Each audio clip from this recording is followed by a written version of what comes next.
Good morning. আশা করি সবাই তোমরা অনেক ভালো আছো আর আমরাও একেবারে ঠিকঠাক রয়েছি। আজকের ভিডিওটা আমি একেবারে ব্রেকফাস্ট বানানো দিয়েই শুরু করছি। আজকে বানাচ্ছি হলো অ্যাভোকাডো বয়েলড এগ স্যান্ডউইচ। তো আমি কীভাবে এই স্যান্ডউইচটা বানাই ভাবলাম সবার সাথে শেয়ার করি।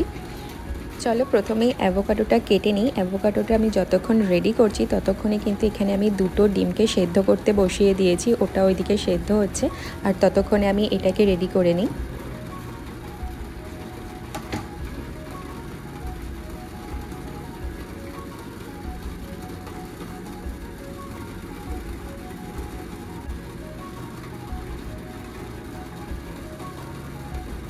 ছোটোবেলায় যখন আমি রিভানকে নিজে খাওয়াতাম তখন ওকে অ্যাভোকাডো দিলে ও খেয়ে নিত, কিন্তু বড় হওয়ার সাথে সাথে ওর আর অ্যাভোকাডোর টেস্টটা ভালো লাগছে না, ও আর খেতে চায় না সেভাবে। ওকে কিন্তু এভাবে স্যান্ডউইচ বানিয়ে দিলে ও আর বুঝতে পারে না, টেস্টটা খেয়ে নেয়। ইন্ডিয়াতে তো এক একটা অ্যাভোকাডোর অনেক বেশি দাম হতো যখন নিতাম, আর সব জায়গায় ওভাবে পাওয়াও যেত না। কিছু কিছু ভালো জায়গাতে যেখানে সব কিছু পাওয়া যায় সেরকম জায়গাতেই অ্যাভোকাডো পাওয়া যেত। এখন অনেকটা বেশি অ্যাভেলেবেল হয়ে গেছে, কিন্তু রিভান যখন ছোটো ছিল এতটা বেশিও অ্যাভেলেবেল ছিল না। চলো এবারে স্টাফিংটা রেডি করে নিই। অ্যাভোকাডোটা এখানে ভালোভাবে ফোক দিয়ে ম্যাশ করে নিয়েছি আর তার সাথে আমি বয়েলড এগটাকে দিয়ে দিয়েছি, আর তারপর আমি এটাতে সামান্য নুন আর গোলমরিচ এই দুটো দিয়ে দিলাম।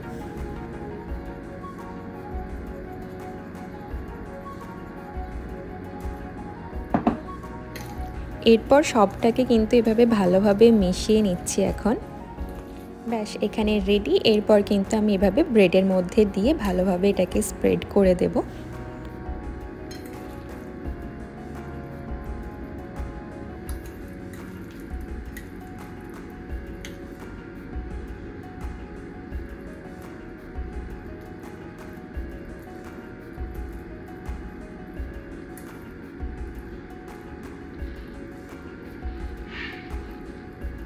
এরই মাঝে রিভান ঘুম থেকে উঠে পড়েছে আর এসে দেখলো যে আমি কি বানাচ্ছি। আমাকে বললো একটুখানি চিজও অ্যাড করে দেবে, তো সেজন্য আমি ওপর থেকে একটু চিজও দিয়ে দিয়েছি এখানে।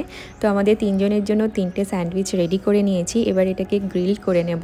আর এই স্যান্ডউইচ মেকারটা আমি কিন্তু ইন্ডিয়া থেকেই নিয়ে এসেছি। আমাকে আসলে ব্রেডের যে কোনো জিনিস খেতে খুব বেশি ভালো লাগে, তার মধ্যে স্যান্ডউইচ হচ্ছে একটা। ইন্ডিয়া থেকে আসার সময় ওই প্লাগ পয়েন্ট তো অনেকগুলোই নিয়ে আসা হচ্ছিল, কারণ আমাদের চার্জার রয়েছে, সোহেলের ল্যাপটপ রয়েছে। যে এই স্যান্ডউইচ মেকারটা আমি নিয়ে চলে যাই, ওগুলো দিয়ে আমার কাজ হয়ে যাবে। তো এখানে রেডি হয়ে গেছে দুটো স্যান্ডউইচ, আর এর থেকে বেশি আর আমি গ্রিল করব না, কারণ রিভানের খেতে অসুবিধে হবে বেশি শক্ত হয়ে গেলে। তো এটা বেশ গরম রয়েছে, আমি একটা ফোক নিয়ে এটাকে তুলে নেব। আর বাকি আরও একটা রয়েছে ওটা দিয়ে দেবো, কারণ একসাথে দুটোই হয় এভাবে, আর যেহেতু একটা রয়েছে ওটাকে আমি আলাদাভাবে এভাবে দিয়ে দেব। একসাথে আর কি দুটো করেই হয় যদি ব্রেডের সাইজ ঠিকঠাক থাকে। তো দুটো হয়ে গেছে আর একটা বাকি ছিল, ওটা আমি এখন দিয়ে দিলাম। এবার এটাকে আমি একটু ট্রায়াঙ্গেল শেপ করে কেটে নিই, আর ভেতরটা কি দারুণভাবে সেট হয়েছে দেখাচ্ছি আমি। এই চপিং বোর্ডটাকে টেবিল টপের ওপর রেখে একেবারে কাজ করা যায় না, খুব অসুবিধা হয়। খুব তাড়াতাড়ি আমাকে এটাকে চেঞ্জ করতে হবে। এই টেবিল টপগুলো তো আসলে গ্রানাইট মার্বেল কিছুই না, এগুলো কাঠেরই। ওপর থেকে মনে হয় পিভিসি সিট দেওয়া আছে, যার জন্য চপিং বোর্ডটা বারবার স্লিপ করে। আমার মনে হয় যে উডেন চপিং বোর্ড হলে এই জিনিসটা আর হবে না। তো এখানে ব্রেকফাস্ট আমাদের মোটামুটি রেডি। আর এখানে দুজন ব্যস্ত মানুষকে দেখো, বিরাট ব্যস্ত দুজনে এখানে।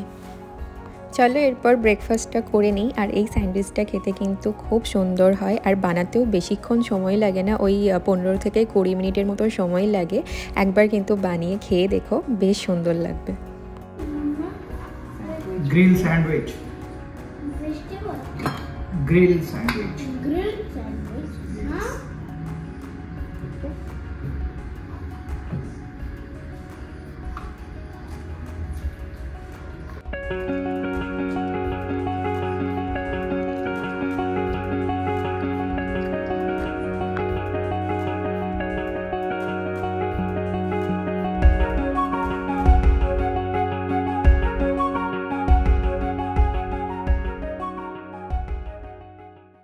এখন একটু ব্যালকনিতে এলাম, আর বাইরে সেই হাওয়া চলছে আর কি, প্রচণ্ড জোরে। এখন যদিও বা সামার টেম্পারেচারটা ঠিকঠাকই থাকে, কিন্তু খুব বেশি হাওয়া বয়, মানে আমাদের ওখানকার ঝড় যেটাকে বলে সেটা। আমাদের ওখানে তো এত জোরে হাওয়া বইলে ধুলো বালি উড়ে চোখে মুখে ঢুকে অবস্থা থাকতো না, সেই রকম জিনিসটা এখানে হয় না, কিন্তু প্রচণ্ড জোরে হাওয়া চলে এখানে। মানে এই হাওয়াটা কীরকম জানো তো, মানে আমাদের ওখানে সমুদ্রের ধারে বসে থাকলে যেভাবে হাওয়া দিলে মনে হতো, সেই রকম হাওয়া। এখানটাতে মনে হয় ছোট ছোট গাছ লাগানো হচ্ছে। এখন তো ওয়েদার খুবই ভালো, মানে সমস্ত গাছে ফুল পাতায় ভরে যাচ্ছে, তো সেজন্য মনে হয় বাগানগুলোকেও সাজানো হচ্ছে। সামার হলো এখানকার উৎসব, মানে সামারটা এখানকার মানুষজন খুব আনন্দ করে কাটায়।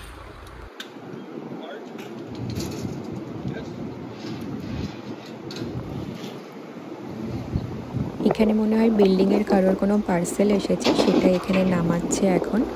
এই পুরো গাড়িটা নিয়ে একজন লোকই এসেছে, সব পার্সেলগুলো এখানকার নামিয়ে নিল এরকম ট্রলিতে, এরপর এটাতে করে চলে আসবে। আর এখানে একটা ব্যাপার কি রয়েছে, মানে কাউকে কোনো নক করে না, গেটের বাইরে চুপচাপ পার্সেল রেখে এরা চলে যায়, কোনো রকম কোনো নোটিফিকেশনও আসে না ফোনে।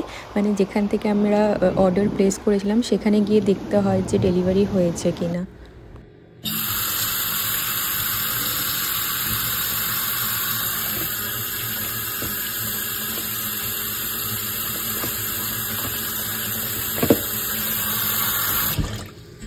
চলে এসেছি এখন লাঞ্চ বানাতে। আর আজকের লাঞ্চে সেরকম কিছু বানাবো না, কারণ আজকে রাত্রে আমাদের একটা জায়গায় ইনভিটেশন রয়েছে। আর এই ইলিশের ডিমটা সেদিন নিয়ে এসেছিলাম, তো আজকে দেখি এটা, আগে এরকম ইলিশের ডিম আলাদাভাবে কোনোদিনই নিয়ে আসিনি, এই প্রথমবার নিয়ে এসেছি, তো দেখা যাক যে কীরকম হয়। তো এখানে তো এরকম পুরোটাই বরফ দেখতে পাচ্ছি, ডিম খালি ওপরের দিকে সাজানো হয়ে রয়েছে কয়েকটা। তো এই কটা ডিম বেরিয়েছে, বাকি পুরোটাই বরফ ছিল। ডিমটাকে আমি খুব সাবধানে একেবারে হালকা হাতে পরিষ্কার করে নিয়েছি, মানে ধুয়ে নিয়েছি। এরপর আমি এটাতে অল্প নুন আর হলুদ দিয়ে ম্যারিনেট করে রেখে দেবো কিছুক্ষণের জন্য। তারপর একেবারে খাওয়ার আগে আগে এটাকে ফ্রাই করে নেব।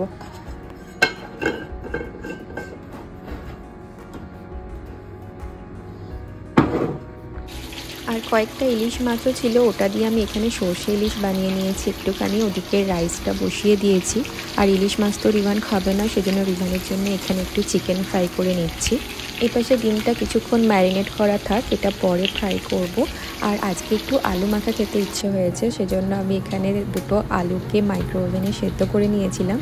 আর এখানে আলুটাকে এখন মেখে নিচ্ছি। আমাকে আলু মাখা খেতে খুব বেশি ভালো লাগে, কিন্তু বানাতে একেবারে ভালো লাগে না। এদিকে সোহেল এখন এসেছে আমাকে একটু হেল্প করে দেবে বলে, ও এইখানে ডিমগুলোকে একটু ভেজে নিচ্ছে।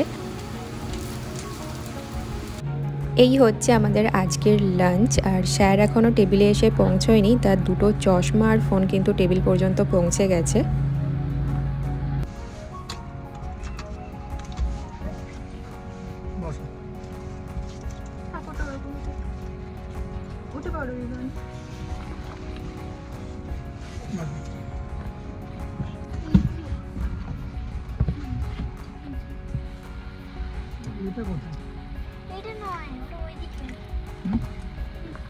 লাঞ্চ সেরে আমরা একেবারে বেরিয়ে পড়লাম। আর আজকে আমরা যাব হলো মিসিসাগা।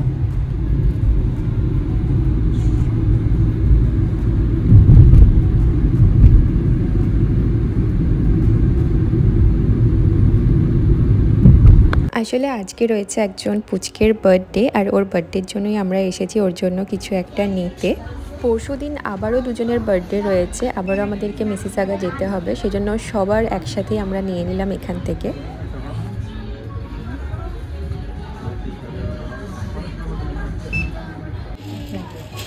করো, ট্রাই করো, ওটা ট্রাই করো, হাতেটা ট্রাই করো। রিভানের জন্য একটা এখান থেকে শুজ নিয়ে নিলাম।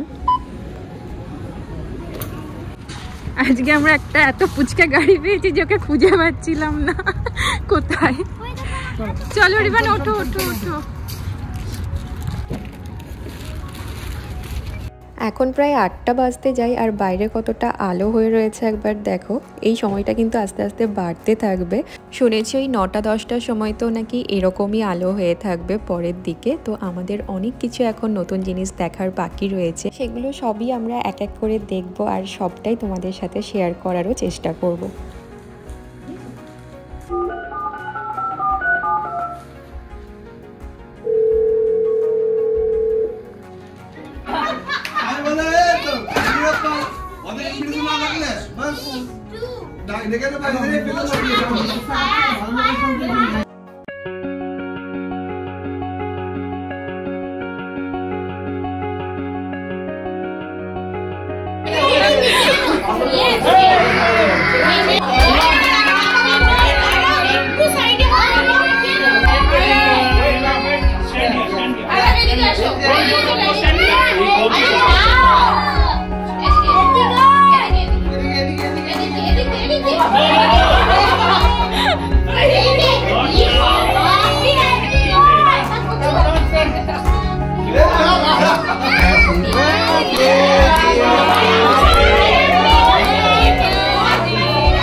কেক কাটিংয়ের পর্ব শেষ, এবার সবার ডিনার করার পর্ব শুরু হয়ে গেছে। আর বাচ্চাদেরকে নিয়ে কোনো কিছু করাটা যে কি কঠিন কাজ সেটা তো সবাই জানে, মোটামুটি সেটা তো হয়ে গেছে। এরপর আমরা নিজেরা খাওয়া দাওয়া শুরু করে দিয়েছি এখানে।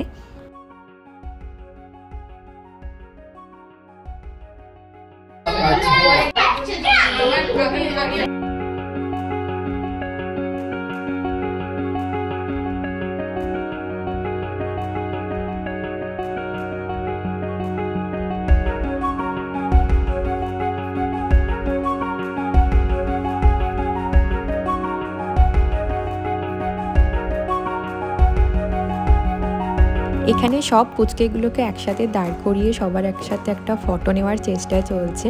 সবার সাথে আজকের সন্ধ্যাটা আমাদের বেশ সুন্দরভাবে কাটলো। আজকের ভিডিওটা তাহলে এখানেই শেষ করছি, দেখা হচ্ছে পরের ভিডিওতে। সবাই খুব ভালো থাকবে।